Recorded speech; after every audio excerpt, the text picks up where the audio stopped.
વડોદરા શહેરમાં દશામાના વિસર્જન પર્વ માટે મહાનગરપાલિકા દ્વારા તૈયારીઓ પૂર્ણ કરી દેવામાં આવી છે. આવતીકાલ તારીખ 2/8/2025ની મોડી રાતથી તારીખ 3/8/2025ની વહેલી સવાર સુધી વિસર્જન માટે કૃત્રિમ અને હંગામી તળાવોની વ્યવસ્થા કરવામાં આવી છે.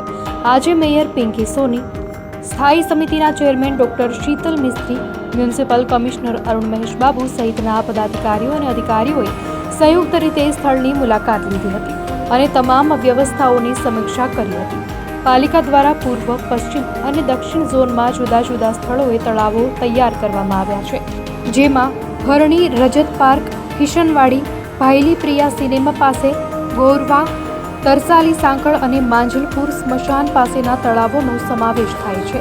આ તળાવો પર સફાઈ, લાઇટિંગ, આરોગ્ય અને ફાયર સેવાઓ જેવી તમામ જરૂરી વ્યવસ્થાઓ ગોઠવવામાં આવી છે.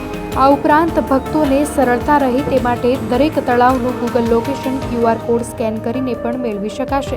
તંત્ર દ્વારા ભક્તોને શાંતિપૂર્ણ રીતે વિસર્જન કરવા અને નિયમોનું પાલન કરવા અપીલ કરવામાં આવી છે.